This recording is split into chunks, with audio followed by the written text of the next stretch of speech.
Cadê o exemplo? Pronto, tá aparecendo. Bom, boa noite, pessoal. Inicialmente, gostaria de agradecer aí o convite, na pessoa do Diego. E o intuito vai ser uma conversa relativamente rápida sobre filosofia científica e heurísticas. Como o Guzman já falou aí, eu vou só acrescentar, eu me formei em medicina pela UFBA, então é sempre um prazer estar interagindo com a galera aí da Bahia. E além dessa minha atuação atual na USP, a gente está começando a planejar o nosso retorno às atividades na Bahia. Então, a DX Neuro é nossa área de atuação e mais pessoal na área de neurocirurgia, com esse plano aí para o futuro. Então, é sempre um prazer estar no meio baiano novamente. Vamos lá, a gente vai falar um pouco sobre o impacto da pandemia e da distopia no nosso pensamento e julgamento, como que isso interfere nas nossas decisões. Ao longo da apresentação, quem quiser interromper, pode interromper sem problema, acho que é para aproveitar para conversar mesmo. Falar sobre alguns equívocos em ciência em tempos de pandemia, heurísticas e vieses prevalentes, né? Então, a gente vai conversar sobre isso e as possíveis consequências. E por que discutir isso, né? O que pode ser feito, como é que a gente pode se policiar em relação a essas coisas. O que é distopia? Então, distopia é justamente a antítese da utopia. Há muitos que digam que a gente está vivendo justamente uma distopia muito antes do que muitos de nós imaginávamos. E isso não só aquele cenário de ficção científica que a gente imaginava, mas em vários aspectos. Essas são imagens reais, realmente, do período da pandemia agora, mas educação científica médica, em que ponto que a gente está nisso, né? Mesmo que a gente tenha avançado bastante nos últimos anos e décadas na educação científica médica, mas essa pandemia serviu para mostrar para a gente que a gente ainda está muito aquém do que a gente gostaria em termos de educação científica, não só médica, mas educação científica geral. A gente viu muitas oportunidades infelizmente, de contrastes entre ciência e opinião, um retorno aí de muitos discursos mais na linha do positivismo, que é aquela linha de raciocínio lá do século XIX, em que imaginava-se que a ciência daria resposta para tudo e que como se a ciência tivesse se a única coisa que tivesse valor, e não é bem assim. E, por outro lado, opiniões defendidas sob a alcunha de ciência, princípios básicos de medicina baseada em evidência largamente ignorados. Inteligência artificial, que é uma das grandes ferramentas que a gente vai ter para os próximos anos para desenvolvimento de várias áreas do conhecimento, mas a gente tem que saber que ela sozinha não vai resolver os problemas se você não tiver um input aí agregado, o conhecimento do especialista. Então, por um lado, a gente teve exemplos de inteligência artificial, dessa ferramenta, servindo até como possível predição da pandemia, houve relato disso. E, por outro lado, artigos publicados que tiveram como base bancos de dados construídos com base em inteligência artificial, que foram retratados, mostrando limitações aí desse tipo de ferramenta. Questões políticas e sociológicas, que eu não vou nem entrar no mérito aqui, o próprio simbolismo, né, da quarentena, máscaras e tudo que está envolvido. Como é que essa distopia influencia no nosso pensamento? Eu vou começar, então, falando do que é heurística. É um termo que muitos já devem ter ouvido falar, alguns talvez não ouçam falar, talvez tenham alguma dúvida em relação ao conceito. Mas heurísticas são processos cognitivos inconscientes, ou seja, atalhos mentais. É aquele tipo de raciocínio que a gente faz de forma mais inconsciente, tentando responder a questões que a gente vai tendo no dia a dia. Isso não passa necessariamente por um crivo do nosso pensamento racional, mas isso teve um papel racional evolutivo. Então, no nosso processo de evolução biológica, essas heurísticas, esse atalho mental, esse raciocínio rápido, ele tem papel pela questão de fuga ou luta, ele teve papel na construção da sociedade enquanto grupo, na construção da comunidade, na construção de certas leis sociais. No entanto, isso vem mudando, a gente está em outra fase da evolução, enquanto espécie, enquanto indivíduos, e isso naturalmente vai dando espaço a outros métodos de julgamento que em determinado contexto tem mais ou menos valor. As heurísticas, ela tem sim papel em algumas decisões que a gente toma, mas ela predispõe a gente a vieses. E a gente vai ver alguns desses vieses aqui, como que se constrói certos tipos de pensamento que parecem meio absurdos. São vários autores que se dedicaram a estudar essas coisas. Pelo menos 3 aqui foram ganhadores de Nobel, então, se tiver mais interesse, vale a pena dar uma olhada na produção desses cientistas. E o cenário atual nosso é muito propício para isso. E propício não só para esses erros de julgamento, mas para erros de julgamento mais frequentes e perigosos. Por quê? Se, por um lado, a heurística, né, esses processos cognitivos inconscientes nossos, eles se baseiam na nossa experiência prévia, se baseiam naquilo que a gente tem como conhecimento. Hoje, a gente está num cenário de total desconhecimento do que a gente está enfrentando, um conhecimento limitado, portanto, experiência prévia praticamente nenhuma. Nenhum de nós aqui viveu nenhum período parecido com esse atual. Eu, pelo menos, não imaginava que ia viver algo parecido. Vai se tornar, provavelmente, cada vez mais frequente, coisas parecidas. Mas a verdade é que a gente não tem esse conhecimento a priori, no mínimo, embasar esse raciocínio, esse pensamento inconsciente. As heurísticas, elas tendem a ser menos efetivas e mais perigosas. A primeira coisa que a gente tem que colocar aqui, falando de ciência em tempos de pandemia, é um falso dilema, né? Um falso dicotomia que alguns criaram aí nos discursos de considerar que, porque estamos em um período de pandemia, logicamente não há espaço para a ciência, porque não tem tempo para aguardar a evidência científica, a ciência é um preciosismo, aqui eu vou usar medidas mais de gerenciamento, de gestão, de crise somente, como se uma coisa tivesse valor e a outra não, quando na verdade não é assim. A gente sabe que há o espaço da evidência científica, há o espaço de decisão nem sempre tão bem embasada em evidência, mas não há um dilema, uma dicotomia nesse raciocínio. Então, é comum a gente ver colegas falando, não, a gente tem que fazer alguma coisa, não dá para ficar esperando por ensaios clínicos, mas, por um lado, assim, entender que evidência científica não necessariamente é só aquele ensaio clínico grande, multicêntrico, randomizado, com milhares de pacientes.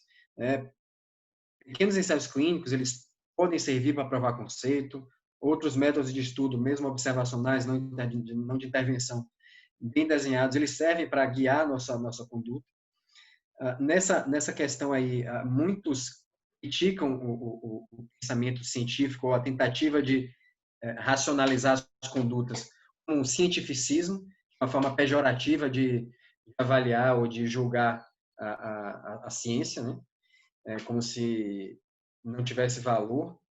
E uma outra falsa dicotomia em relação à perspectiva individual comparada a outras doenças. Alguns falam em, não, o paciente infectado por exemplo, pelo coronavírus, ele está numa situação de risco, eu não posso esperar evidência científica, portanto, eu vou usar um tratamento que eu sei que não tem evidência, mas é o que tem, então vamos fazer. Por outro lado, da perspectiva individual, o risco desse paciente com coronavírus, mesmo um paciente de moderado a grave perfil, o risco dele morrer, por exemplo, é muito menor do que outras patologias e outras doenças que a UTI, a gente sempre se acostumou a tratar em UTI, seja câncer em estado avançado, seja infarto, seja AVC.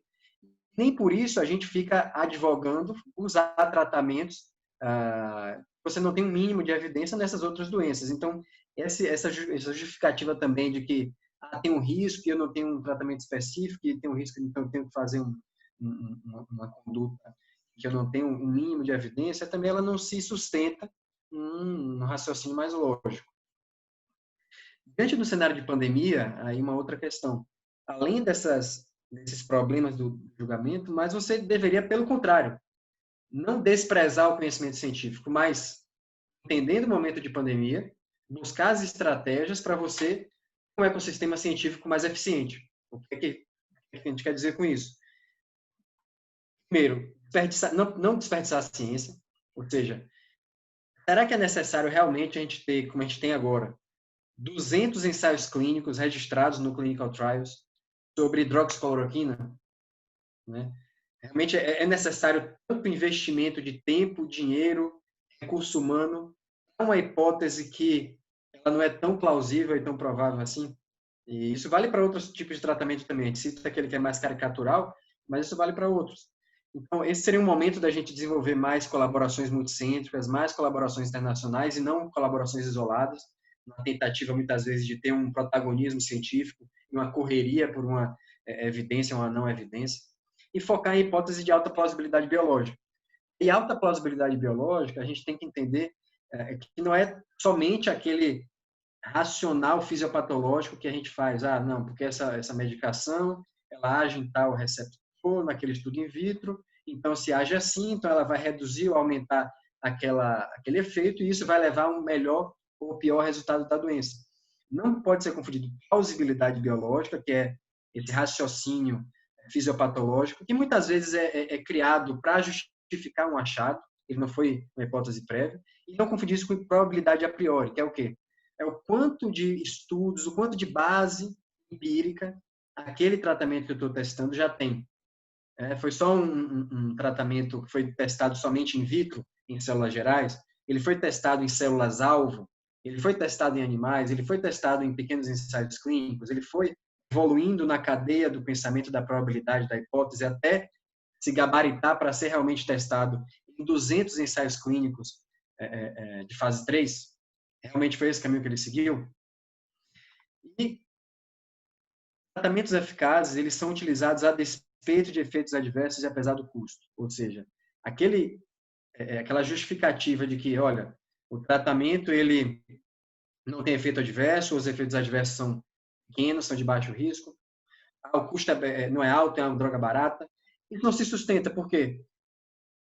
O tratamento é eficaz de verdade, ele é efetivo, eu uso independente de efeito adverso, eu uso independente de custo. Isso não entra na fórmula de julgamento de indicação da doença, do tratamento, da conduta.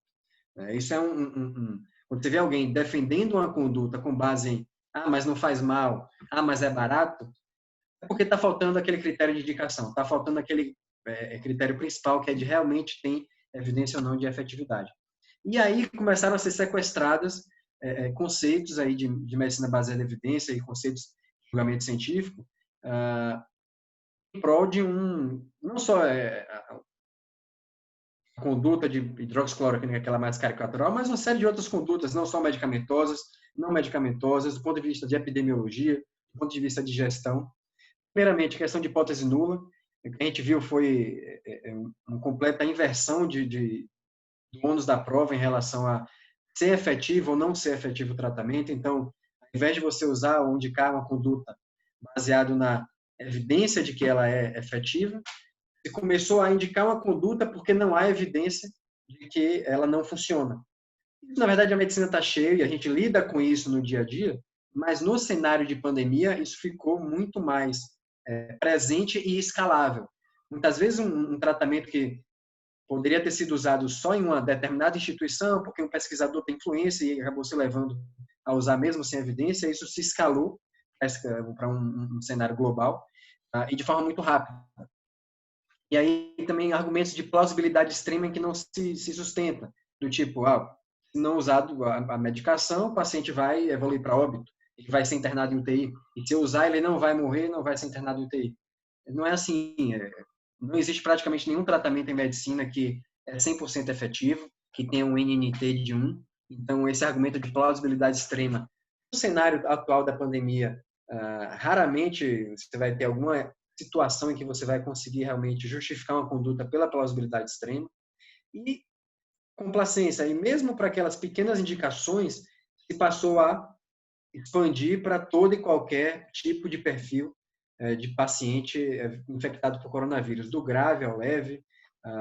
Então, veja que tem três conceitos aí básicos que foram sequestrados e são usados muitas vezes de forma inversa, errônea, para justificar condutas que não são as mais adequadas. E o que é que a gente vai chamar de heurísticas e vieses nesse contexto? Como é que a gente chega de um cenário de não evidência para uma conduta tão largamente utilizada globalmente? Isso não é da noite para o dia. Então, primeiro, parte de uma tendência geral do médico, e aqui eu me incluo, todos nós temos essa tendência de superestimar os benefícios de nossas ações. A gente sempre acha que aquilo que a gente fez, aquela cirurgia que a gente fez, aquela medicação que a gente escreveu, aquela mudança na prescrição que a gente fez naquele dia que a gente passou visita, isso vai ter um grande benefício naquele paciente. A gente tende a subestimar o risco, a gente tende a não conseguir racionalizar todos os riscos envolvidos, que muitas vezes são imperceptíveis, eles são não previsíveis, então você tem muito mais riscos envolvidos, muitas vezes, do que um benefício único que você intencionalmente queria criar, seu chamado viés da autoconveniência. Então, você parte de um cenário, de uma base que a comunidade médica tem. Efeito Dunning-Kruger, alguns já devem ter ouvido falar, mas talvez outros não. Por quê?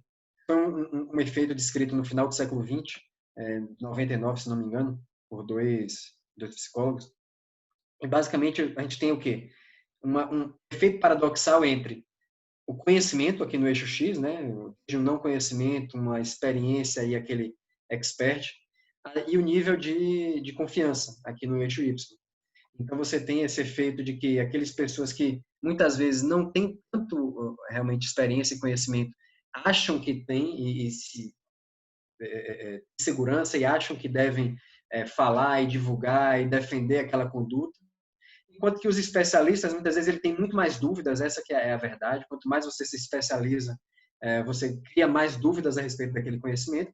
Claro que isso vai aumentando até o nível do expert, mas que ainda assim ele tende a, muitas vezes, ter mais dúvidas do que aquele falso especialista.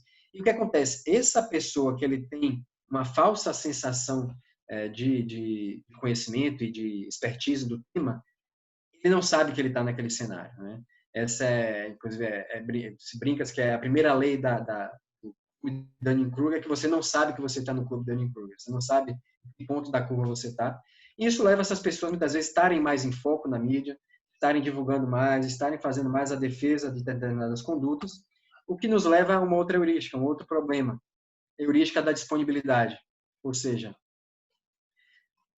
nossa probabilidade de julgar um evento como verdadeiro ou como provável é muito influenciado pela nossa facilidade de resgatar aquilo na memória. Então, aquelas coisas que eu consigo lembrar, eu lembro que aconteceu aquilo com aquele paciente depois de determinada conduta. Eu tendo a achar que aquela conduta foi maléfica ou benéfica. Isso vale para a questão da mídia também, redes sociais. Tem muita gente falando, advogando determinada conduta, naturalmente mais pessoas passam, principalmente aquelas que de repente não têm tanto conhecimento específico da área, conhecimento técnico, passam a achar que aquilo é verdade. Afinal, fulano falou, o outro fulano também citou, e isso vai normalizando aquele pensamento. Construir aqui a minha base do meu pensamento, a coisa que eu estou começando a acreditar, e aí vem o viés de confirmação, né? Quanto mais eu vou vendo notícias e estudos que confirmam aquilo que eu penso, eu tendo a reforçar esse pensamento, a minha bolha na rede social reforça aquele pensamento. Tem uma dissonância cognitiva. A partir do momento que eu já acredito naquela conduta, naquela verdade, muito difícil que alguém, unicamente, ou um novo estudo, vá me tirar essa verdade interna que eu já tenho. Então, é chamada dissonância cognitiva, isso leva a um certo desconforto mesmo, um desconforto cognitivo, entre o que você acreditava previamente, seu conhecimento prévio, e aquilo nova evidência que muitas vezes vem. E você não consegue acreditar como é que isso é verdade, não é bem assim, o que está errado. E aí, isso tem um papel, no meu entender, na polarização das opiniões, né? A gente está vivendo num mundo muito polarizado, não só do ponto de vista político, mas isso se estende para outras esferas, né, nosso dia a dia. Isso acaba polarizando. Então, a polarização hoje está não só na política, mas na ciência. Quem defende uma determinada medicação é de um espectro ideológico, quem não defende é de outro, e aí um outro falso dilema é criado aí, se você não está comigo, você está contra mim, enfim. Quais as consequências que isso pode trazer? Dito tudo isso, qual é o problema dessas heurísticas e desses vieses? Primeiro, um problema mais direto, técnico, médico, chamado medical reversal. Esse é um conceito que foi relatado e cunhado por um ator chamado Vinay Prasad, foi ainda na última década, em que é basicamente o fenômeno de uma evidência nova, seja no caso um novo ensaio clínico, um novo estudo, melhor do que os anteriores, contradizer uma prática clínica. Né? E a gente sabe que isso é muito frequente em medicina. Quantos tratamentos, quantas coisas eram defendidas por diretrizes há anos atrás, e todas as especialidades têm seus exemplos. É provável que o colega, na sua próxima apresentação, aí, fale de algumas dessas coisas, mas quantas coisas a gente indicava fazer, mesmo sabendo que a evidência não era tão boa, ou achando que a evidência era suficiente, e depois a gente voltou atrás. Depois, com novos estudos, a gente voltou. O que nos leva a se questionar: será que realmente deveríamos ter indicado aquela conduta? Havia um mínimo de evidência para aquilo? Havia racional para isso? Isso a gente já vai ter com alguns tratamentos nessa época de pandemia. Várias coisas que a gente está indicando para muito paciente, e vai, com os estudos, a gente provavelmente vai cair por terra. Questões éticas. Alguns colegas, eles defendem o uso de, não só hidroxicloroquina, mas outras medicações, com base no que alguns chamam de falácia ética individualista. O que é isso? É o racional que parte do seguinte princípio: eu tenho autonomia. Eu tenho autonomia de meu próprio conhecimento, na verdade, no que eu acredito, minha própria crença, né? A partir da minha crença, eu não necessariamente, e na verdade não devo ser obrigado a agir contra a minha crença, né? E aí, essa confusão entre a minha crença, a autonomia do paciente e a autonomia do médico em prescrever, em tomar suas condutas. E aí isso se confunde o quê? A minha crença em determinada medicação, não suportada por um mínimo de evidência, a autonomia minha de médico em prescrever aquilo que eu entendo, que meu julgamento clínico me indica de que vai trazer um benefício para o paciente, um esquecimento de uma autonomia do paciente. Isso é justificável se eu tenho um cenário do paciente solicitando um tratamento. E aí, novamente, usando o exemplo caricatural da hidroxicloroquina, eu tenho um paciente, um familiar, que, olha, não, doutor, eu sei que não tem muito estudo, mas eu quero usar porque é o que tem disponível, eu queria que fosse prescrito para mim. Eu, enquanto médico, esclareço os riscos envolvidos, esclareço todas essas questões. E também acho que, no meu julgamento clínico, posso trazer um benefício, até justificável, não é nenhum erro. Não é um erro necessariamente fazer uma prescrição de uma medicação sem tanta evidência no cenário como esse. O problema é quando você passa a fazer esse chamado uso compassivo, né, de forma indiscriminada, sem necessariamente considerar o desejo expresso pelo paciente. Então, muitas vezes o paciente nem conhece ou nem tem aquele desejo expresso de fazer uso de determinada medicação ou determinada conduta. Você imputa essa questão no paciente e cria-se aí essa questão da falácia ética individualista, de que não, é a minha autonomia, é a minha crença, e como se isso fosse suficiente para justificar a sua conduta, sem considerar outras questões. E aí, por que discutir esses conceitos? Por que vale a pena a gente falar sobre tudo isso? Porque, primeiro, o primeiro passo para a gente mudar ou se policiar é reconhecer que nosso julgamento clínico está sujeito a esse tipo de erro, a esse tipo de viés. Isso é um exercício diário que a gente tem que fazer, não necessariamente para só tomar condutas que tenham ensaios clínicos multicêntricos, randomizados, duplos cegos, etc. Não é isso. Mas é para, de posse dessa informação, de posse das nossas limitações, saber, olha, isso tem evidência, isso não tem, mas isso aqui eu vou fazer por determinada questão, por tal motivação, por tal racional, mas reconhecer que nosso julgamento ele é falho, né? Identificar nossos próprios viés, ter humildade científica, ter humildade de reconhecer que condutas que a gente faz no nosso dia a dia nem sempre vai ter o melhor nível de evidência, mas sempre que possível a gente vai buscar se esmerar nisso, entender que menos é mais em muitas ou na maioria das situações. Então, essa humildade científica. Já finalizando, melhorar a comunicação científica, né? Sabendo disso, o que a gente pode fazer para melhorar nossa comunicação, não só com nossos pares, né, médicos e outros profissionais de saúde, profissionais de outras áreas, mas com a sociedade em geral. Porque acho que, acima de tudo, essa pandemia mostra para a gente que a gente falhou nessa missão que a gente tem enquanto formador de opinião na área de saúde, enquanto comunicador científico, cada um na sua área, mas falhamos, né? Há não muito tempo atrás, a gente teve o exemplo da fosfoetanolamina, em que isso chegou até ao STF, a questão da fosfoetanolamina. Foi preciso um ensaio clínico, preciso milhões investidos numa hipótese que muito provavelmente não tinha nem que ter sido testada no ensaio clínico realmente tão grande, com tanto investimento quanto foi, mas tivemos que fazer isso naquele momento e estamos tendo que fazer novamente com outros exemplos, porque falhamos nesse aspecto. E novas situações como essa vão vir. Então, a gente tem que reconhecer essas questões e nos preparar para fazer um melhor letramento científico, por assim dizer, não só da comunidade médica e de profissionais de saúde, mas da sociedade como um todo. A gente tem muito a avançar nessas questões para evitar esse tipo de situação novamente. Vou finalizar, eu tentei ser bem rápido para não dar tempo para a gente conversar, tempo para perguntas, tempo para interação. Muito do que eu falei aqui foi baseado nesse artigo que a gente publicou recentemente na revista Evidence, que é até do corpo de revistas da Baiana. Eu fiz questão de publicar numa revista local e tal, e que tivesse uma linha editorial que valorizasse esse tipo de discussão.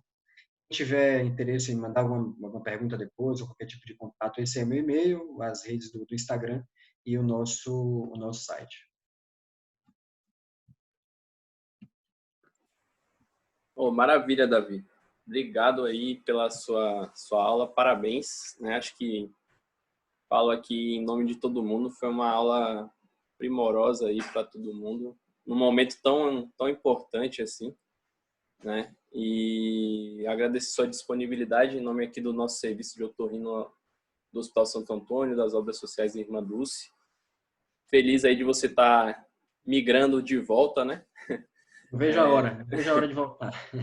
É sempre bom ter pessoas com esse gabarito aqui no nosso meio, né? Em nome do nosso chefe, doutor Eduardo Barbosa, que está aí acompanhando, eu queria agradecer você. Abrir para perguntas, se alguém tiver aí, pode abrir o microfone ou o chat. Né? Ô Diego, eu tenho uma pergunta. Oi. Pode falar, Eli. Davi, tudo bom? Tudo bem, Alessandro? Prazer. Prazer. Parabéns pela aula. Realmente era o que eu realmente esperava, né? Da gente discutir essas questões.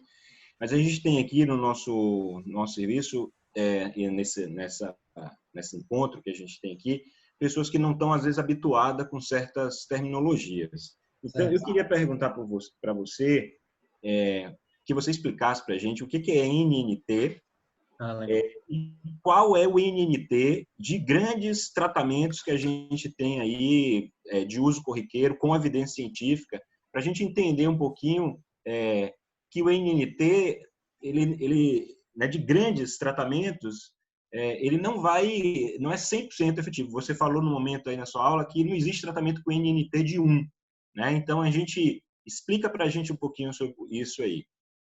Vamos lá. É um conceito bastante importante, realmente, é bom ficar bem sedimentado, até porque, assim, pela primeira impressão, pode até parecer que é uma coisa difícil de calcular, o número necessário para tratar, estatística, mas, na verdade, é muito simples. Ele é, basicamente, o número de pacientes que eu preciso tratar para poder obter um benefício em um deles. Ou seja, eu vou já entrar num exemplo, até muito recente, de tratamentos para AVC. Vamos pensar em trombectomia mecânica. Recentemente foi publicado um trabalho feito no SUS para avaliar o benefício da trombectomia mecânica no AVC, ou seja, um tratamento endovascular para desobstrução da oclusão arterial que levou ao AVC, mostrando um NNT abaixo de 5, ou seja, eu precisaria tratar 5 pacientes para que um deles se beneficiasse, ou seja, para evitar a morte de um deles. Dando exemplos de outros tratamentos muito comuns na nossa prática médica. Trombólise para o infarto agudo do miocárdio. Eu não vou lembrar o número exato, mas o NNT está em torno de 15 a 20. Né? Não é uma coisa...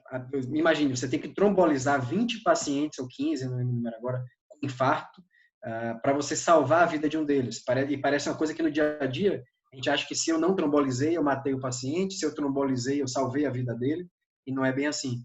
A S é um pouquinho mais do que isso, mas é na casa ali de 25, 30, não é muito mais do que isso. Então, percebam que tratamentos que são altamente efetivos, como trombólise para infarto e para AVC, ficam na casa ali de 10 a 20. Imagine outros tratamentos que são ainda menos efetivos. Um bom NNT até 25, ali, 25, 30, é um excelente NNT. Os melhores tratamentos da medicina, em torno disso, 10 a 20, 25, 10 a 30. INTs abaixo de 10, ou seja, menos de 10 pacientes que você trata para você obter um benefício em um, são muito raros, são incomuns. Quando você tem um tratamento como esse, é o tipo de coisa que não dá para não fazer, né? Mas ainda assim, é 10 pacientes para você tratar, para você obter benefício em um. Outros tratamentos são muito menos efetivos. Clopidogrel em adição a AS, estatina como prevenção secundária e outras coisas que também a gente faz, tem benefício, ok, mas sabendo que é uma questão probabilística. Todo tratamento ele é probabilístico. Tratar vários pacientes para aumentar a probabilidade de obter benefício em mais pacientes, mas fazer e não fazer não significa matar ou salvar, né? Ô, Davi, tem uma pergunta aqui que o meu chefe quer fazer, nosso chefe, na verdade, né, doutor Eduardo, vai fazer aí para você, tá bom? Beleza. Doutor Eduardo, a palavra é sua. Boa noite, parabéns aí pela apresentação. O Serviço Otorrino fica assim, agradecido com a sua apresentação, essa sessão científica do Serviço Otorrino do Hospital Santo Antônio.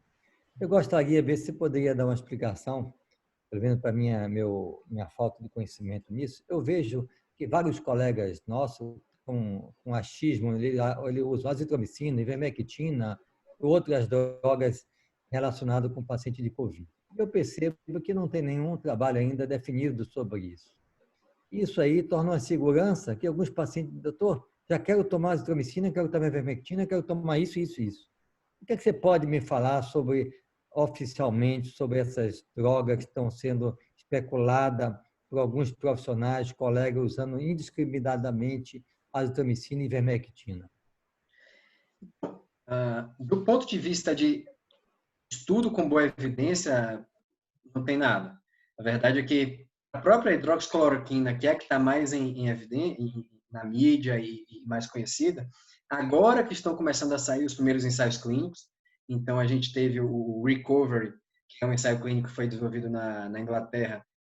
Já divulgaram o resultado, mas ainda vai sair a íntegra, mas mostrando utilidade do efeito. Para ivermectina e azitromicina, especificamente, se tem algum ensaio clínico, sinceramente eu não conheço. Eu tenho tentado acompanhar diariamente aí o que sai de mais importante e realmente não tem nada, né? A azitromicina, alguns têm utilizado, inclusive aqui no HC, tem se utilizado no início, quando ainda não há o diagnóstico da doença. Por quê? Numa situação como essa de pandemia, muitos pacientes que têm infecções de vias aéreas altas ou quadros de pneumonia, numa fase inicial, você não vai conseguir distinguir bem o que é coronavírus, o que é pneumonia, o que é outras doenças. No receio de você, naquela fase bem inicial, não perder esses outros diagnósticos que são tratáveis, muitas vezes se inicia a azitromicina, mais ceftriaxona, mais oseltamivir, por exemplo, se for uma hipótese de uma questão viral de influenza. Mas assim que o quadro de COVID é caracterizado, são suspensas todas essas medicações, suspenso antibiótico, suspenso antiviral, porque realmente não há de evidência. Mas é isso, é uma questão que é muito prevalente as pessoas defenderem, mesmo na base do achismo, mas de evidência mesmo não tem nada. Davi, eu queria te fazer uma pergunta. Desculpa, doutor. É mais, não tão relacionado à aula assim, mas em relação à pesquisa em geral, né? Acho que,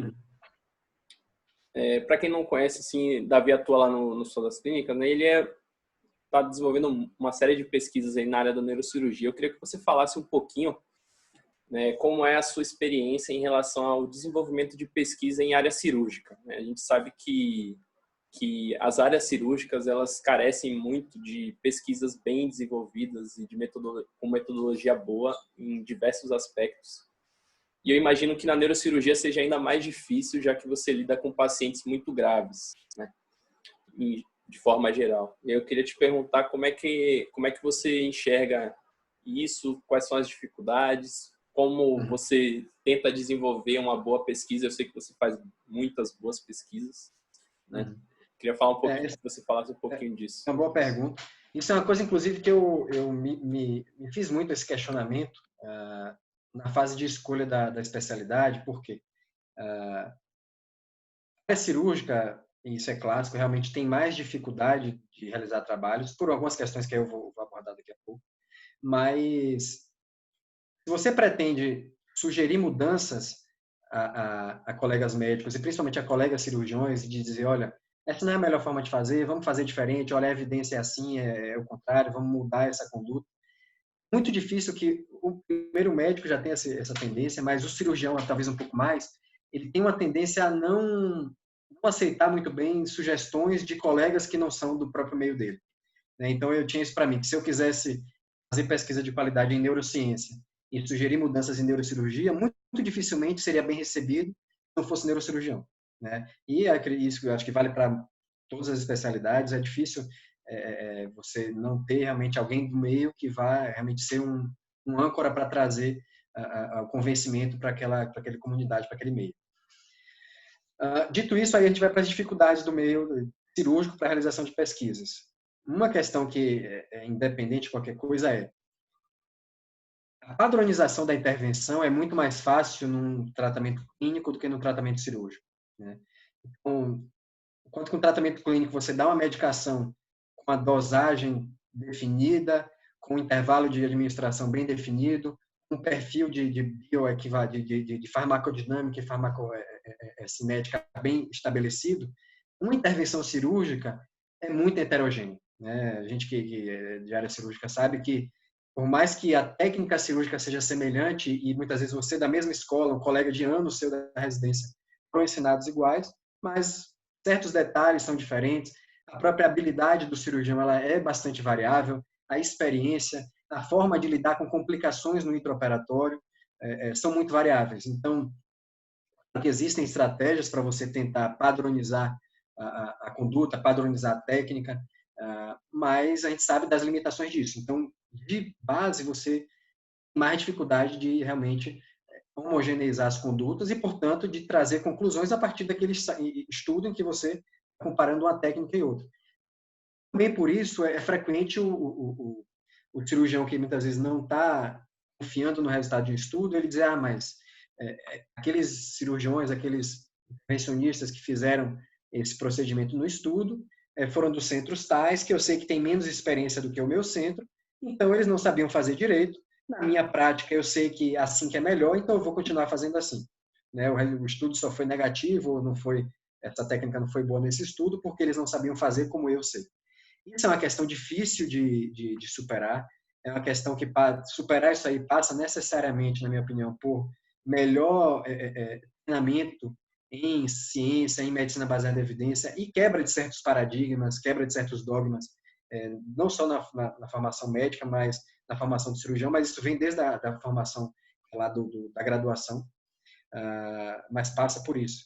E o cirurgião em geral, eu acho que na residência cirúrgica, eu não queira, isso a realidade vem mudando, claro, mas a residência cirúrgica ela tem menos momentos de raciocínio sobre a prática, de reflexão sobre a própria prática, menos momentos de discutir estudos, menos momentos de discutir ciência, e acaba criando um movimento, uma coisa de valorizar somente a prática, valorizar só aquela forma que me ensinaram a fazer e que sempre foi feito, enquanto que em áreas clínicas você tem mais essas oportunidades de refletir sobre a prática, estudar a respeito daquilo que você está fazendo, outras formas de fazer. Então, acho que é um pouco para aí as dificuldades de como lidar com isso. Bom, maravilha, maravilha. Alguém mais tem alguma pergunta? Acho que não. Bom, pelo menos surgir depois também. Eu vou estar acompanhando a apresentação aí do Alessandro e qualquer coisa no final a gente debate mais alguma coisa. Pronto, maravilha, maravilha. Obrigado aí, Davi, mais uma vez. Parabéns de novo pela aula. Agradecer aí em nome do nosso serviço, sua presença. Agradecer a Lari também, que está aí na audiência.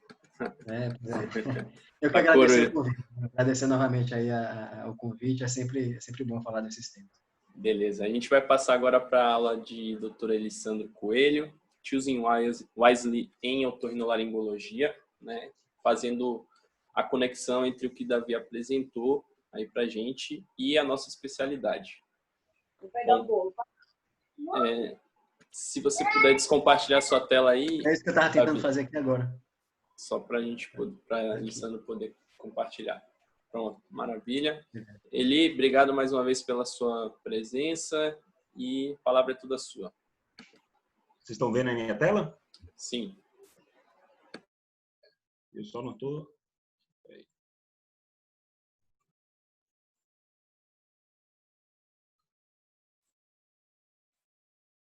Bom, então, vou falar um pouquinho aqui com vocês sobre o Choose Wisely, né? Quando eu dou essa aula presencial, eu pergunto para as pessoas, né, o que é Choose Wisely, se alguém já ouviu falar de Choose Wisely, né?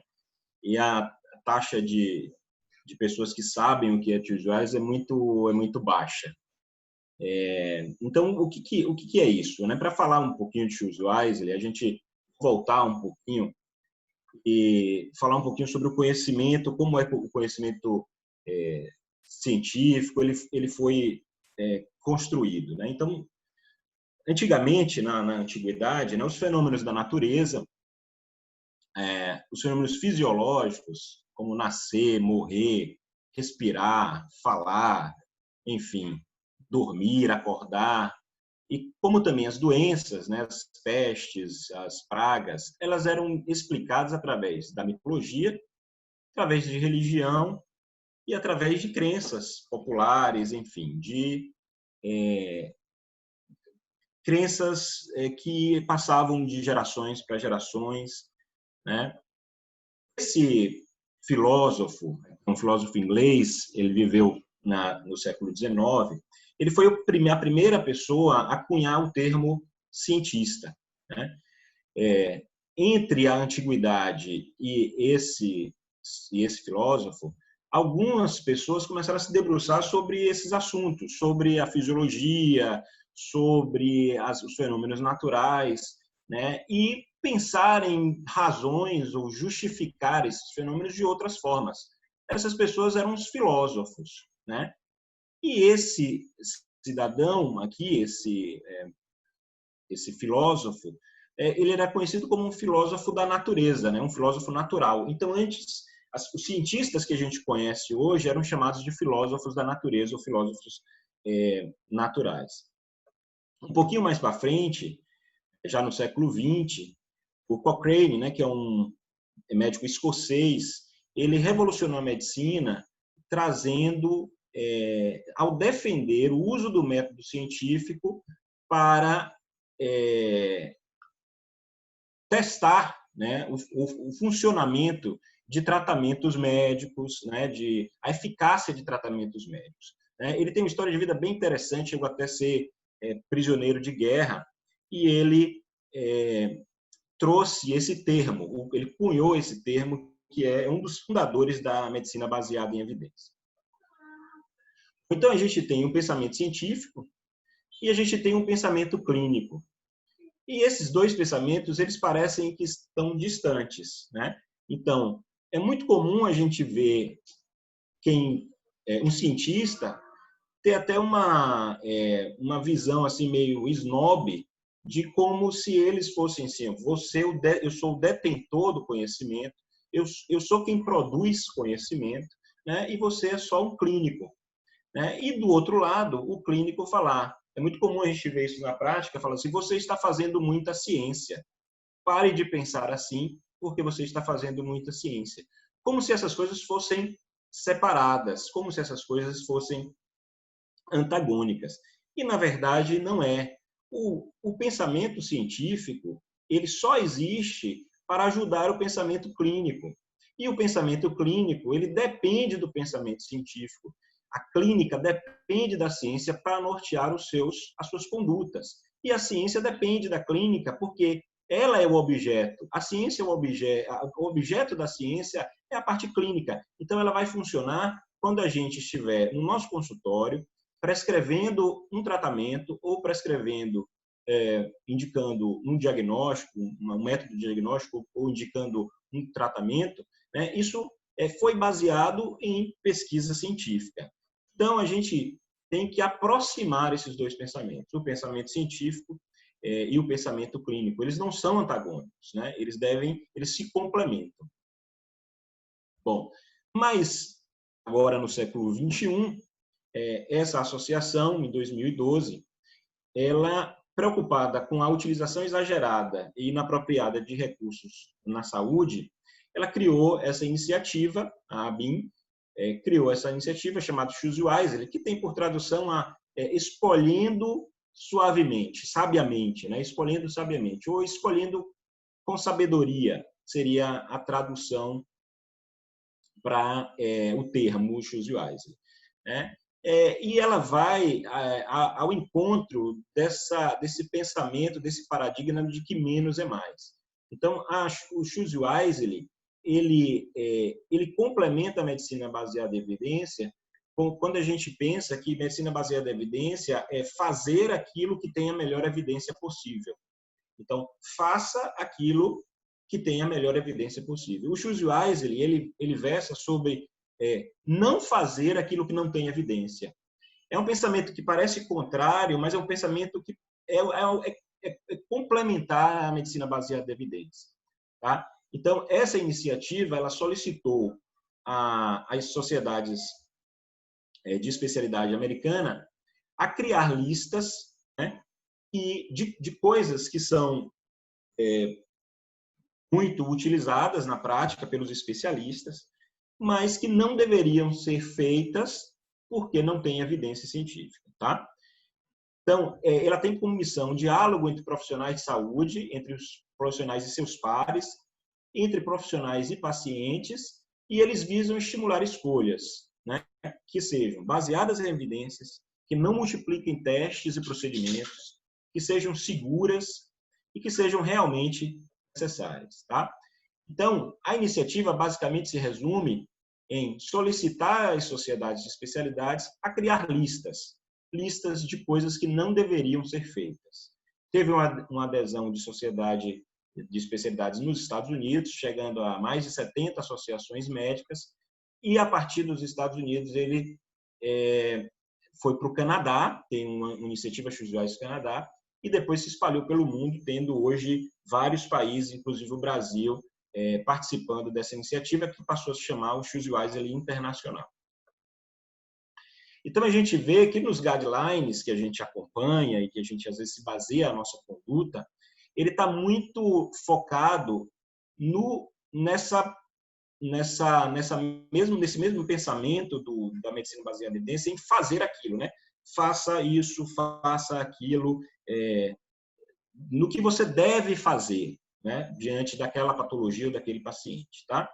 E as recomendações de grau 3, né? As evidências, as recomendações de grau 3, são aquelas evidências também mais focadas no uso deletério daquelas condutas, né? Elas se baseiam mais no uso deletério. Mas existem várias razões para a gente não adotar condutas baseadas só no fato de não ser deletérias. Tá? Então, o ônus da prova das condutas que a gente deve ter, ela deve ser baseada na eficiência, na eficácia daquele tratamento, daquela conduta, e na utilidade, na relevância. E aqui é claro que segurança é importante, mas, primeiramente, a gente deve pensar nesses dois itens, eficácia e relevância. Então, a gente não deve fazer alguma coisa que não seja eficaz, que não tenha relevância e utilidade, só pelo fato de ele ser seguro, por exemplo. Tá? Então, primariamente, a gente tem que ter esses dois tópicos preenchidos para basear a nossa conduta médica. Então, o Choose Wisely, ele pede que a gente pare, mas não parar do ponto de vista de obrigatório, né? Uma parada de proibição, mas uma parada para reflexão. Então, ele pede para a gente parar e começar a pensar sobre as nossas condutas. Será que essa conduta que eu estou tomando, ela tem evidência científica? Ela é eficaz? Né? A gente pode fazê-la sem prejuízo ao paciente, né? Mesmo que seja segura. Tá? Esse é o professor Luiz Correia, ele é um precursor do Choose Wisely Brasil aqui, foi meu professor na Baiana, acredito que Davi também deve conhecê-lo. Então, ele diz que tanto a medicina baseada em evidência como o Choose Wisely são coisas que falam em prol do pensamento científico. O pensamento científico, E é uma coisa um pouco difícil da gente, incomoda um pouco o Choose Wisely, porque o pensamento científico ele é contra-intuitivo. O pensamento humano ele tende a crer nas coisas, né? E aqui eu vou tomar o exemplo, por exemplo, da cloroquina. Então a gente tende a acreditar. A nossa mente é feita ou é programada para acreditar, porque isso historicamente foi importante para a evolução da nossa espécie. Inclusive Davi falou sobre isso, né? E o pensamento científico ele é contra-intuitivo. Ele não é um pensamento não crente, né? Então, como o Davi mostrou lá daquela engrenagem lá que tinha hipótese nula, para a gente responder a uma questão do ponto de vista do pensamento científico, a gente tem que refutar a nossa hipótese nula. Então, se eu quero provar que hidroxicloroquina, por exemplo, reduz mortalidade em Covid-19, a minha hipótese nula é de que hidroxicloroquina ela não reduz mortalidade de Covid-19, né? Então, ela inverte e a gente tem que refutar essa hipótese nula. Então, quando eu refutar essa hipótese nula, quando eu estiver convencido de que essa hipótese nula eu conseguir refutar, afastar ela, eu passo, então, a acreditar naquele meu pensamento, naquilo que eu encontrei. Tá? Então, ele é contra-intuitivo. Tá? Existe também, um termo também cunhado pelo Luiz Corrêa, a mentalidade do médico ativo. Então, a gente, médico, nossa formação é baseada em fazer, né? A gente se incomoda em não fazer. Quando a gente não faz, a gente tende a imaginar que a gente está sendo omisso, né, por não fazer. Isso é uma coisa cultural do médico e também uma coisa talvez até biológica também. Então a gente se incomoda em não fazer. A gente tem um pensamento de que fazendo a gente está sendo melhor médico e que não fazendo a gente está sendo omisso, tá? E os médicos também da próprio pensamento humano, um apego ao paradigma mecanicista, né? Então a gente tende a usar esse mecanismo, esse paradigma mecanicista para acreditar nas nossas condutas, né? Então, se um vaso está entupido, eu desentupo o vaso e isso está resolvido, eu melhoro aquele paciente. Isso pode servir para um sistema, um cano entupido, né? Mas para um vaso entupido, o nosso corpo, o nosso organismo é tão complexo, existem tantas variáveis envolvidas, que nem sempre o que é plausível é verdade. Em medicina existem vários exemplos, né? Como, por exemplo, estudos que mostram que você desentupir artérias do coração coronário em pacientes assintomáticos não reduzem mortalidade nem chance de infarto. Então, quais são os motivos que justificam a não adoção de certas condutas? Tá? O que justifica a gente não adotar certas condutas? Então, a terapia é prejudicial. Esse não é o foco do Choose Wisely, porque isso é óbvio. Isso aqui não tem que se discutir. Se a terapia é prejudicial, não faça. Tá? Terapia desconhecida contra a sua eficácia. Não há demonstração. Então, você não tem evidência de que aquilo funciona, mas mesmo assim você realiza. Tá? Porque a gente tem as nossas crenças, né? E isso acaba, se você não fizer aquilo, isso vai de encontro com as suas crenças. Terapia comprovadamente ineficaz, embora segura. Isso aqui é muito comum. Então, isso também, os estudos negativos, né, eles são pouco valorizados, né? Então, quando você lê um artigo que comprova que aquilo que você faz há anos é ineficaz, isso vai de encontro. Isso vai contra a sua crença, você acredita naquilo, né? E fica mais difícil de você seguir aquela evidência. Diagnósticos corretos, porém inúteis e potencialmente prejudiciais, é o que a gente chama de overdiagnósticos, né? De overdiagnóstico. Lembre que é importante notar que o overdiagnose, ele não é um diagnóstico falso, ele é um diagnóstico correto, né? Mas ele é potencialmente prejudicial porque ele transforma um paciente saudável num paciente doente. E, a partir daí, você dispara uma série de condutas, uma série de de exames diagnósticos, exames prognósticos, métodos terapêuticos que podem ser potencialmente prejudiciais. Para cada coisa que a gente faz, que a gente faz uma conduta médica pensando num objetivo, né, numa ação, aquilo tem várias outras coisas que podem prejudicar o paciente, que são não intencionais, né, os efeitos adversos. E marcadores prognósticos acurados, porém inúteis e prejudiciais à saúde, né, e potencialmente prejudiciais. Então, se eu sou assintomático, para que eu vou fazer uma cintilografia do coração? Ou para que eu vou fazer uma tomografia? Para descobrir, para ter um marcador, se eu tenho alguma chance, alguma obstrução, alguma coisa que vai me trazer uma mortalidade no futuro, né? Isso, você corre risco fazendo isso sem uma necessidade para que você faça isso, tá? Então, aqui, a gente, o Choose Wise, essa iniciativa Choose Wise, como eu falei, ela pediu para que as especialidades,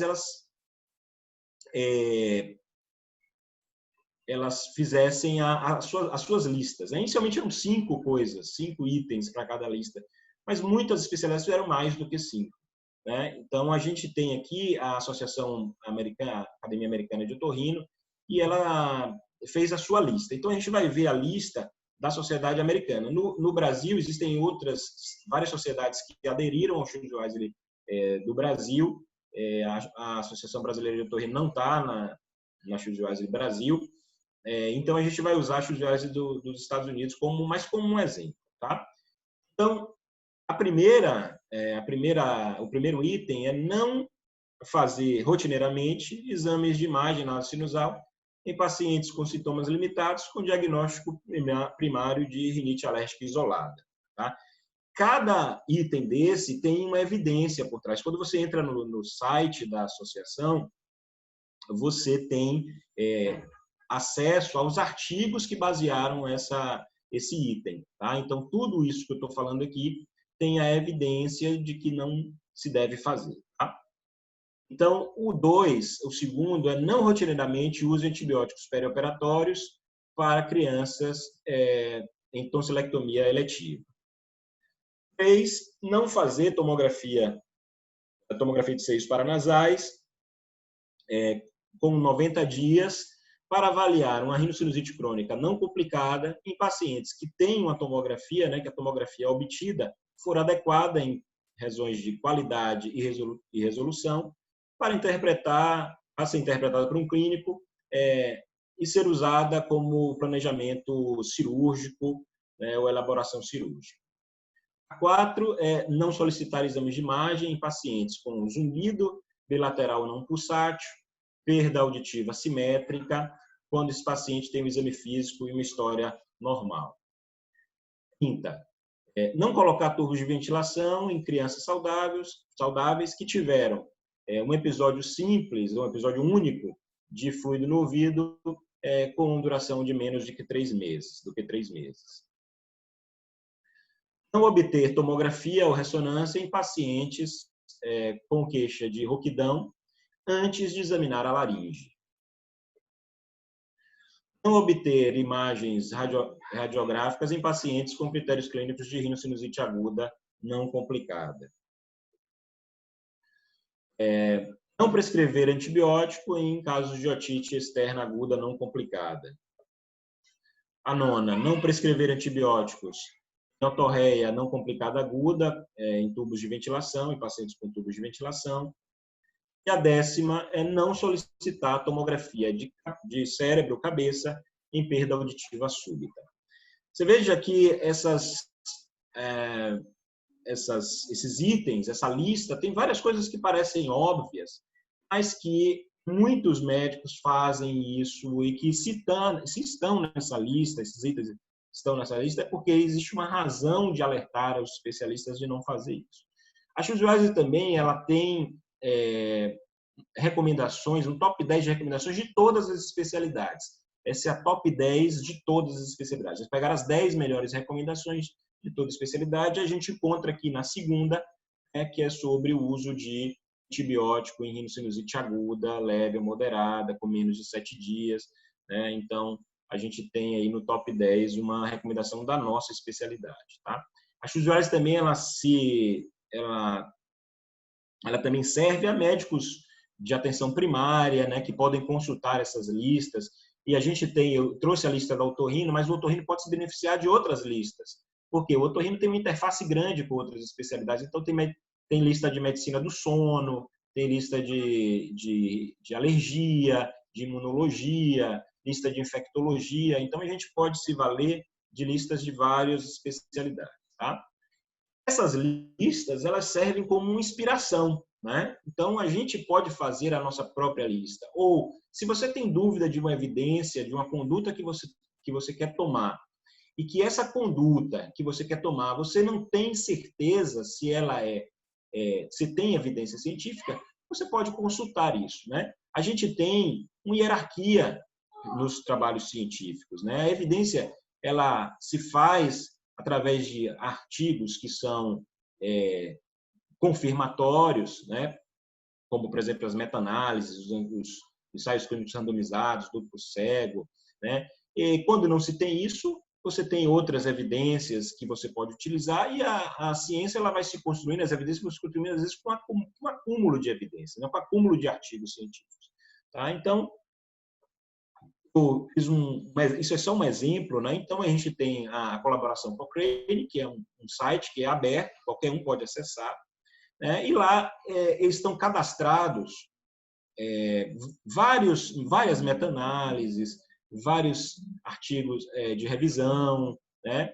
E você pode consultar. Então, eu fiz uma consulta aqui, só para exemplificar, sobre ginkgo biloba e zumbido. Né? Então, eu fiz essa pesquisa, ele me deu aqui dois artigos, uma revisão sistemática. Tá? Então, ginkgo biloba para zumbido, isso é uma revisão sistemática Cochrane. Então, a gente tem aqui ginkgo biloba para zumbido, né? A gente acessa, e a gente vê aqui que não tem evidência de que ginkgo biloba é eficaz para zumbido. Isso aqui é só um exemplo, né? Mas você pode fazer isso com várias outras questões, buscar essas evidências para basear a sua conduta. Tá? Algumas reflexões que eu quero fazer, até para causar um link, né, com o que Davi falou. Lembrar que ciência não é um órgão regulador. Né? Ciência não é uma entidade. Tanto a entidade divina, metafisicamente falando, como uma entidade jurídica. A ciência ela não tem um escritório em Manhattan, que você manda um e-mail para ela perguntando as coisas, ou reclama com ela, ou briga com ela. Porque nessa questão de pandemia, ficou parecendo que a ciência é uma coisa física. Né? A ciência é dinâmica. A ciência é complexa. Ela parece até um pouco caótica, mas ela se regula, é assim que funciona a ciência. Né? E o pensamento científico é humilde. Né? Então, o pensamento científico ele se baseia no não saber. O que é isso? O que é a primeira coisa que um pesquisador, que um cientista faz quando pensa num trabalho científico? Ele faz uma pergunta.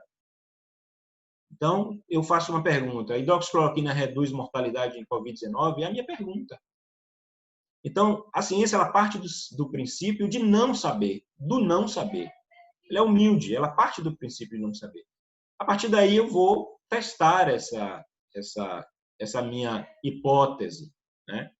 E se eu refutar a hipótese nula, como eu já falei, eu tenho a confirmação, né, do que eu quero, da resposta do que eu quero. Então, o cientista, ele não é assim a pessoa que tem a melhor resposta, mas é a pessoa que tem a melhor pergunta. Né? Então, o pensamento científico é o mesmo.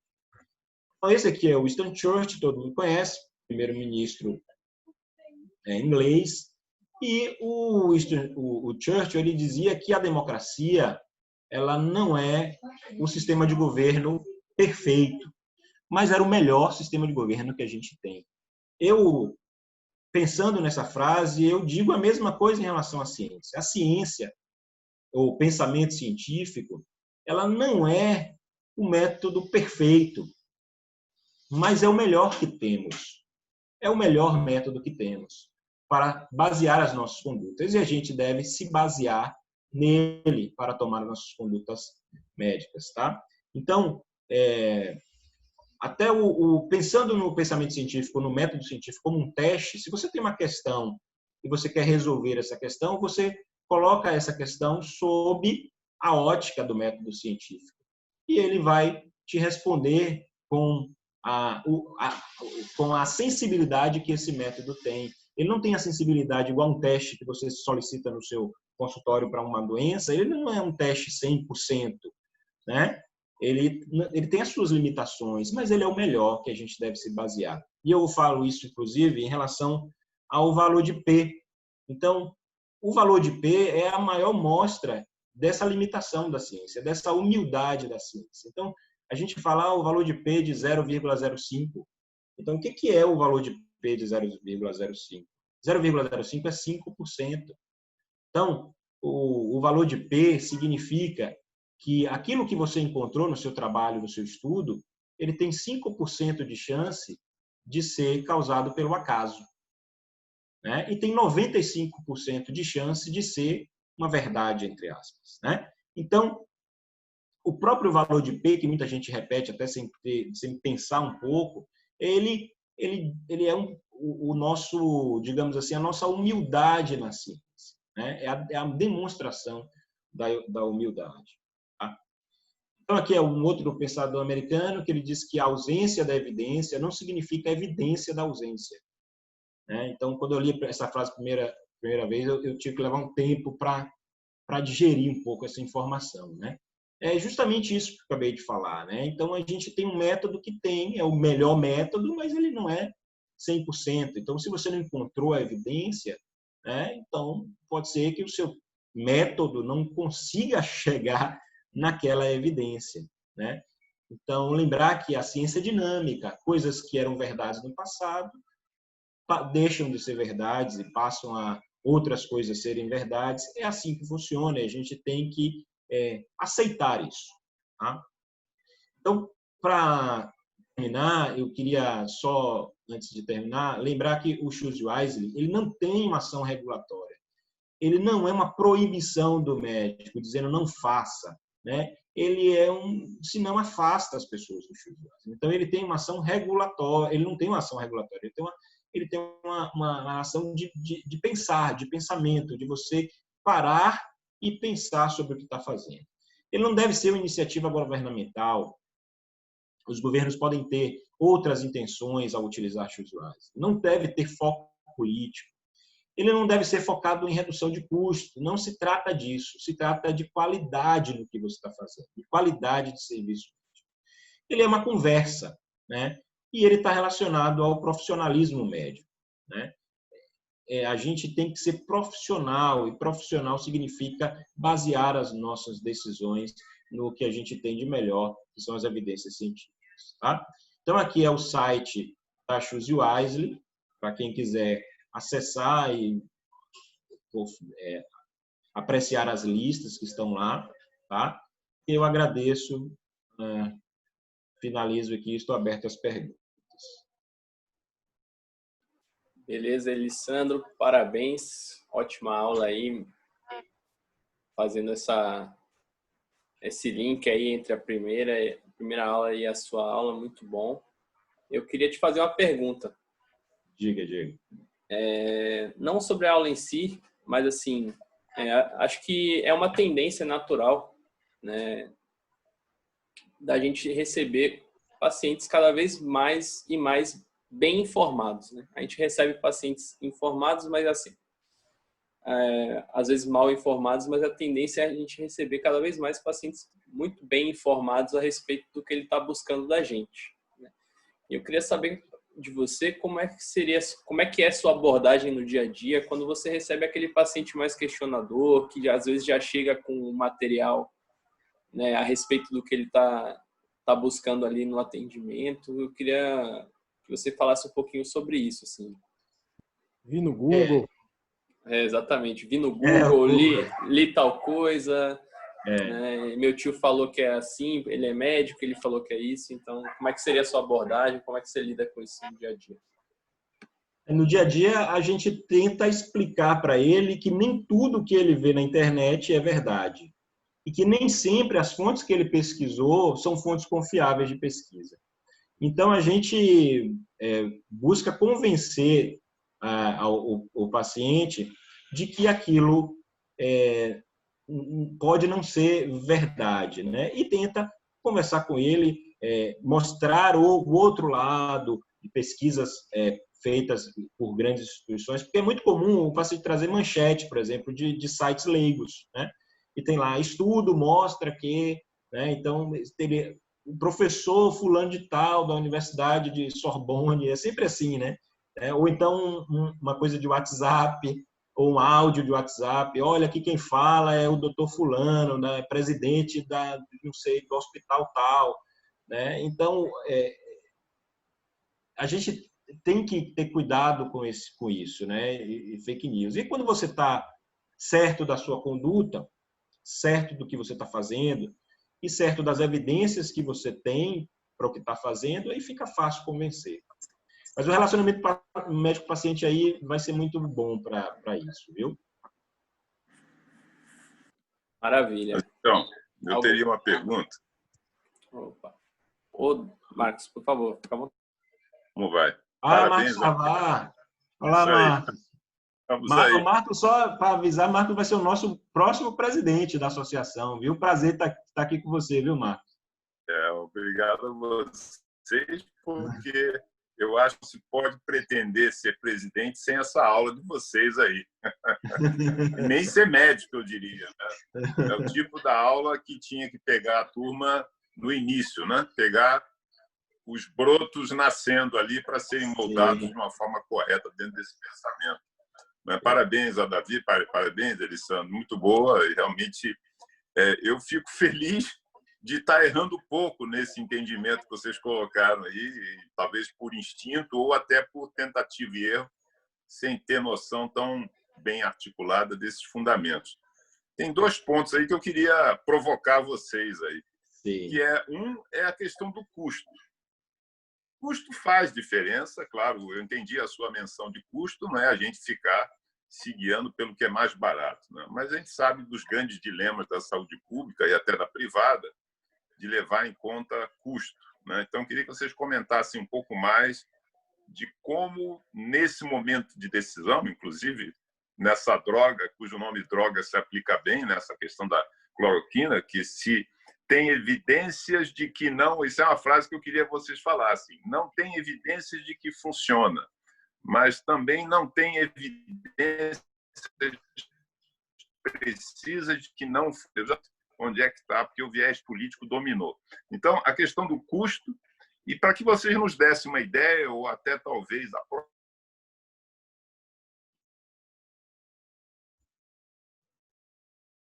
sul-americana, estima que nós estamos distantes desse pensamento. Ou seja, a minha impressão é de que nós estamos muito longe. Na prática médica corriqueira, se vê muitas coisas ainda empíricas e de hábitos e de costumes. E eu acho que uma revolução nesse sentido, que baseada em informação, acho que tem que ser bastante ampla. E você já deu uma dica aí, eu acho que a BOL tem que entrar nessa linha aí. Parabéns a vocês aí. Obrigado. Davi, quer responder? Posso começar essa coisa também, mas assim, acho que tem alguns pontos interessantes aí nessa questão. Começando até pelo finalzinho que você falou aí, dessas mudanças, a próxima era e tal, eu costumo dizer bastante que assim, a nossa próxima era de avanço de resultados médicos, e eu acho que para a medicina como um todo, eu acho que muito mais do que inteligência artificial e todos esses outros aparatos tecnológicos que a gente vai ter cada vez mais, mas é uma revolução do pensamento. A verdade é que uma revolução do pensamento médico, no sentido de pensamento mais racional e de usar melhor e com mais efetividade, com mais eficiência, o que a gente já tem de evidência, o que a gente já tem de dado, vai trazer muito mais ganho do que investimentos caros, tecnológicos, complexos, pouco disponíveis no resultado dos nossos pacientes. Isso desde a atenção primária até a intervenções mais complexas que exigem recursos tecnológicos muito caros. Eu acho que a próxima revolução da medicina tem que ser por aí. Quanto à ausência de evidência, evidência de ausência, aquela frase do Carl Sagan que o Alessandro citou também, é uma frase excelente, mas que infelizmente a gente vê muita gente realmente sequestrar para o lado contrário, né? Sequestrar dizendo, mas se tem ausência de evidência, não é evidência de ausência, então se não tem evidência de ausência, eu posso fazer essa conduta aqui, porque nunca vai ter evidência de ausência para tudo. Que é parte, na verdade, da inversão daquele ônus da prova em relação à hipótese nula. Hipótese nula, isso.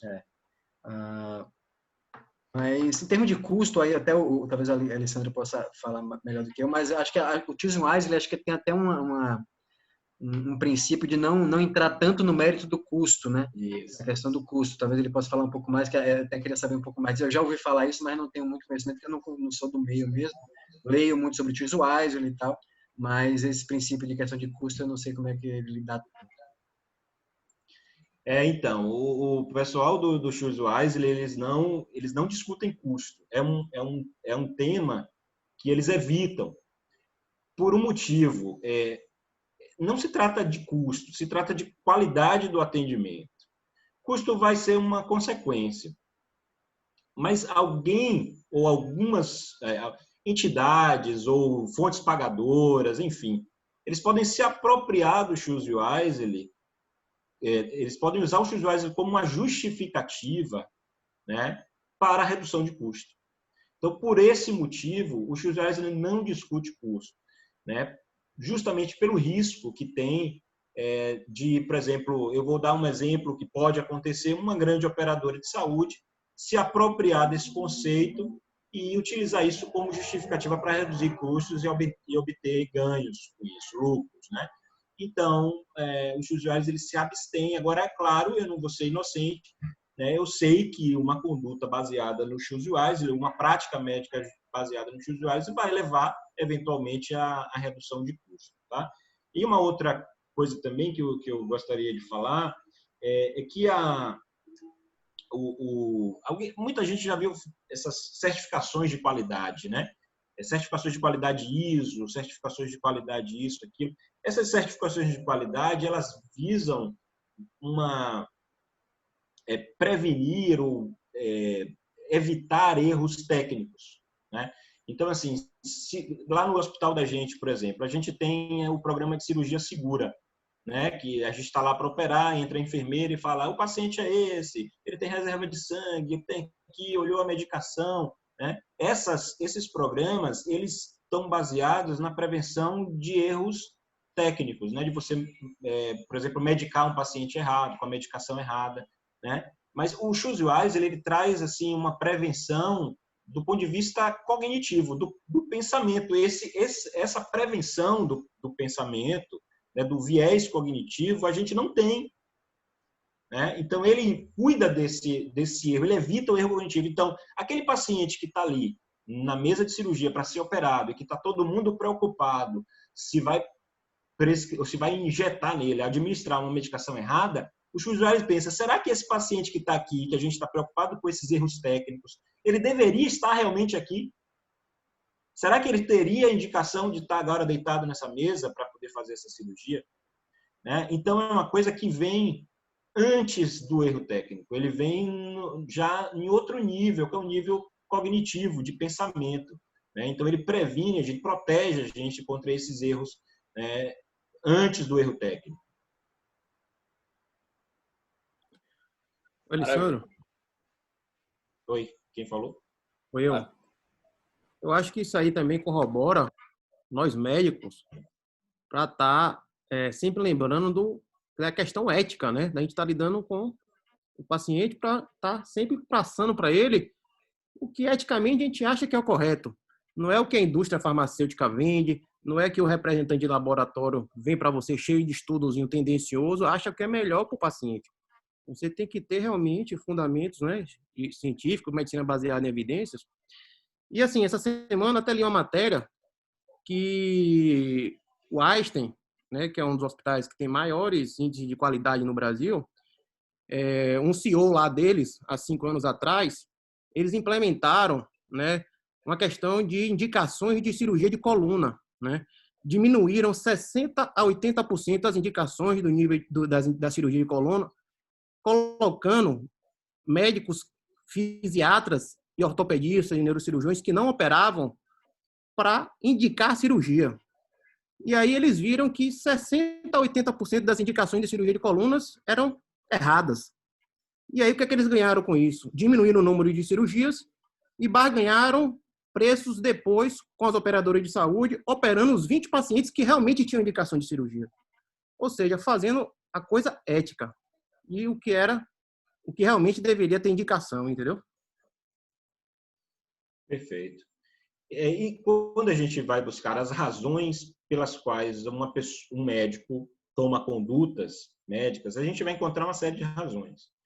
Às vezes, falta de tempo na consulta, uma consulta muito rápida, pressão do paciente ou pressão dos familiares, né, de prescrever, e conflitos de interesse, né? Conflitos de interesse também é uma razão.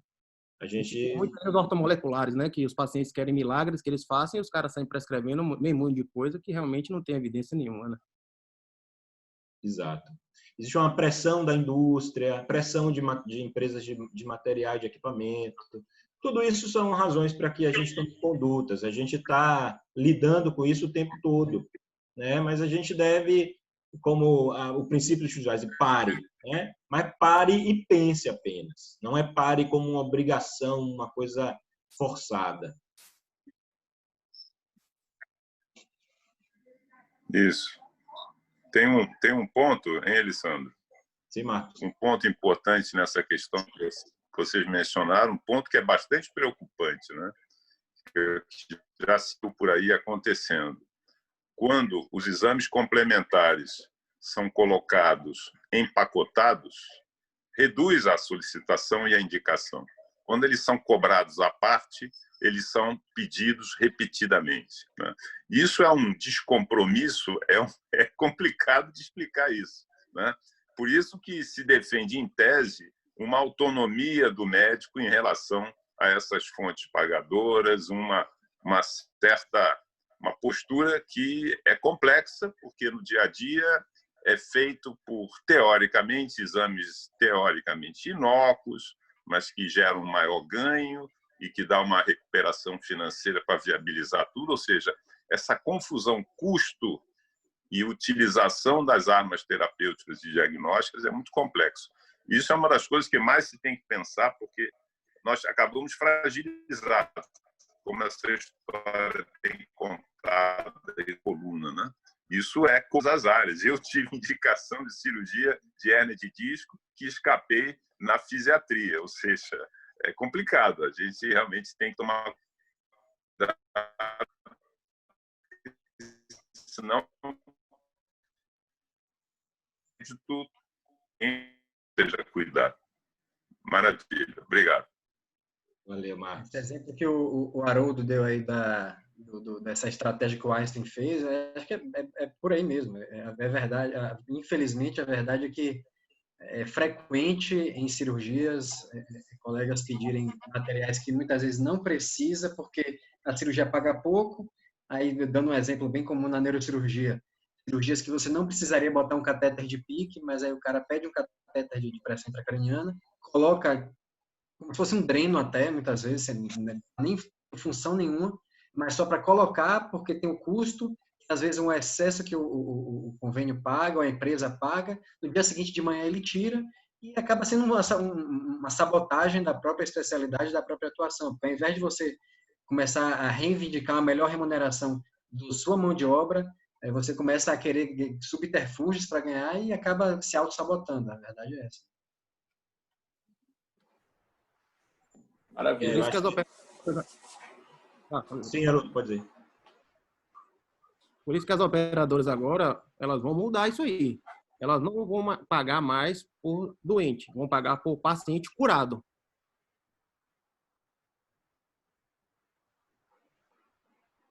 Travou.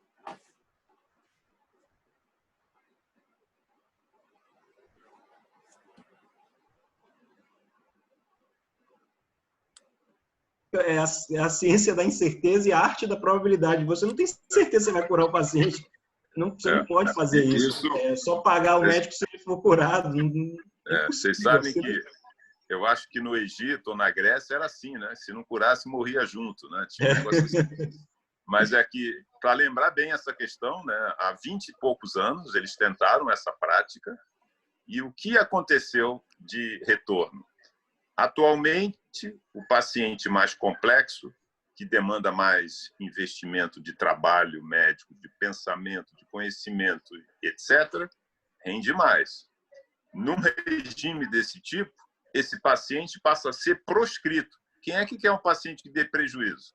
Ou seja, nós vamos ficar buscando só os pacientes com menos problemas e os pacientes mais complexos vão ser desestimulantes. Isso é uma contradição, isso gera um tilt, né? um curto-circuito ético brutal. Isso é uma das questões muito sérias, que é o tal do managed care, desse pagamento por pacote, né?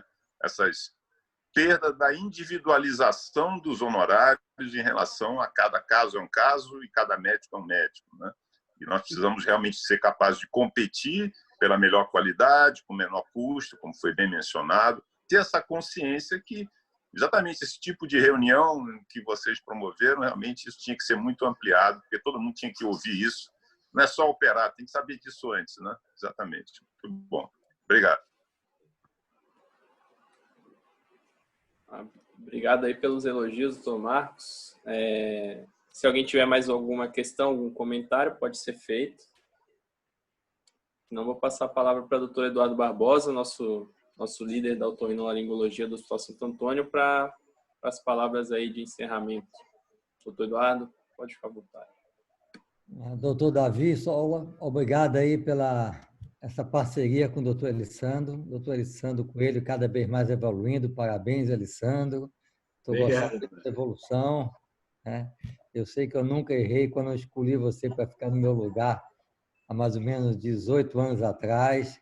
Então, isso é muito importante, você estar aí evoluindo cada vez mais, né? E o Marcos Savai, uma alegria muito grande estar você participando dessa palestra, dessa sessão clínica do nosso serviço, e espero que Deus ilumine e você possa ser o vice-presidente da ABORL e, quem sabe, daqui a 2 anos, ser o presidente da ABORL. Tá bom? Você tem todo o nosso apoio, Marcos Savai. Então, obrigado a todos. Deixa aí, Diego, para poder concluir e fazer a divulgação dos próximos nossos cursos, que vai ser de hoje a 8, com o doutor Renato Cal, por favor. Obrigado a todos. Obrigado, doutor Eduardo, pelo apoio. O apoio científico aí do NOOBA também importante nas nossas lives. Eu queria divulgar a próxima semana, o tema vai ser tontura em tempos de pandemia. Vamos ter a moderação da doutora Jaqueline aqui presente. E o convidado vai ser o doutor Renato Cal, né? Uma autoridade em otoneurologia aí, vai ser imperdível. E aproveitar para divulgar também no dia 25, teremos aula de radiologia, 2 temas muito bons. O Dr. Fábio Gonzalez falando um pouquinho de radiologia de tumores benignos e malignos dos seios paranasais. E a doutora Heloísa Gebrim, que é lá do HC também, da USP, falando um pouquinho de radiologia de tumores do ângulo ponto cerebelar. Agradecer mais uma vez a Davi e a Elisandro pelas excelentes palestras, né? Acho que, como o Dr. Marcos falou, é um tema que tem que ser revisitado periodicamente e tem que ser apresentado ao graduando de medicina desde cedo, para que a gente possa justamente atingir essa modificação de pensamento, essa revolução no pensamento que Davi falou aí. Agradeço a todos, um abraço. Eu queria só fazer uma palavra rápida aqui. Pode falar, à vontade. Para falar que o colega, o Xará aí, Davi, falou de atuação aí no Irmanduz, falar que para mim seria uma honra, tá? Quando tiver a oportunidade de colaborar, a oportunidade de fazer coisas em conjunto, para mim seria uma honra. Eu acredito que todos nós temos um carinho aí pelo Irmanduz. Eu fiz uma parte do meu internato de clínica médica aí também. Sem dúvida seria uma honra, quando voltar, poder colaborar com o grupo de vocês aí. Estamos abertos aí às oportunidades. Maravilha. Maravilha. Como eu falei antes, você voltando é sempre bom, né? É sempre bom ter pessoas de gabarito aí voltando para nossa terra. Um abraço aí a todos. Diego, também eu queria finalizar, agradecer a Davi Sola pela excelente aula, agradecer a Marcos Savá pela presença, né? Uma honra, uma pessoa que a gente já tem uma relação desde da campanha de voz que a gente coordenou aqui na Bahia. Agradecer a Eduardo. Eduardo, muito bom ver você, que eu não decepcionei, né? Estou aqui com você no serviço, não te decepcionei no centro cirúrgico, né? Lembro, eu fui seu residente e quando você deixou de operar, me passou essa bola e foi uma honra para mim, continua sendo, né? Até hoje fico lá no seu turno de cirurgia. Muito obrigado. Eu e aos demais colegas, Davi Sobral, Jaqueline, Haroldo, os residentes, viu? Muito obrigado. E semana que vem a gente está aqui como ouvinte. Um abraço. Valeu a todos. Até mais.